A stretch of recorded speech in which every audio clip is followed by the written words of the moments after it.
Hi, I'm Gabriel Nathan. I'm the editor-in-chief of OC87 Recovery Diaries. It's an online mental health publication, and I'm a mental health and suicide awareness advocate. So right after college, I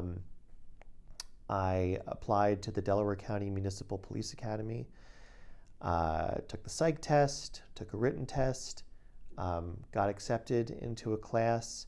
Went in through my first day at the academy. It was all classroom stuff. And then they said, okay, tomorrow we're going to do the physical fitness test. And they said anybody who fails one or more of these tests will be asked to leave the academy. And I had been training all summer long because I knew this test was coming. Second day of the academy, Pennsylvania state troopers came in to administer all these tests. And I blew the doors off the 1.5-mile run and the sprint and even passed the sit and reach. And then there was bench pressing 93% of your body weight. And you can probably guess which test I had an issue with. And I could not get that weight up. They said, okay, anybody who failed one or more tests is going to see the commander after lunch. And I sat down and the commissioner said, okay, Nathan, he had my folder in front of him. He said, well, looks like you had a little trouble with the weight. Just hit the gym and get your scores up. And in 6 months, when you're ready to graduate, we'll test you again and, dismissed. And I said, I'm sorry. You had said yesterday that we would be told that we were going to be dismissed from the academy if we'd failed one or more tests. And he said, well, we just tell people that, to scare them. But like, if I did that, I wouldn't have a class. He said, you saw all those guys out there.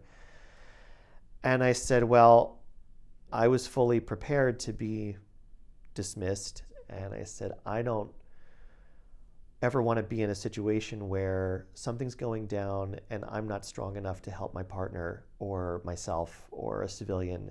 And so I said, I think I should probably just leave and come back maybe at some other time when I'm feeling more up to it. And he said, well, I wish you would rethink that. It's not a big deal. It felt like a big deal. And so I left.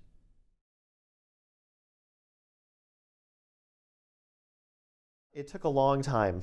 And in fact, in 2009, I tried again. And I trained again, and I took this test, and same thing happened. And that's when I put it to bed for good.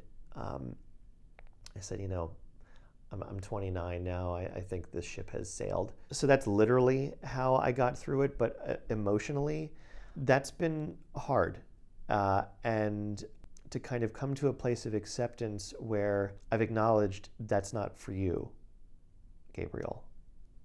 And I've had to really work to convince myself that it doesn't have to be me. I learned that it's not the worst thing in the world to lose a dream, that there is a place beyond that. I don't sit and brood about this or wonder about it, or every time I see a police car with lights and sirens, I'm like, God, I wish that was me. And I guess what I've learned about losing a dream is that that's part of the human experience. I mean, there's nothing more human, I don't think, than failure. But it doesn't feel like failure anymore. It just feels like a life experience that I've had. It's no different than a breakup or, anything like that. It's just something that happened. And I'm different because of it. And I kind of like that. I'm kind of okay with that.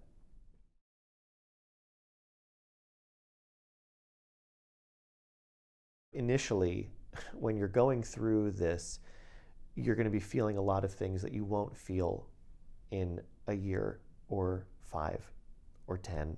You will be feeling very fresh and very raw. You'll be feeling anger. And I felt a lot of anger at myself, really only, and disappointment and despair and like, what now? And the answer to what now is the rest of your life. And just because something didn't go the way you wanted it to or thought it should doesn't mean that there isn't this other really great path down the road that you never even thought about. And maybe now you're being nudged down that road a little bit, and that's great. Go down it. But when you're ready, not when you're in that fresh place.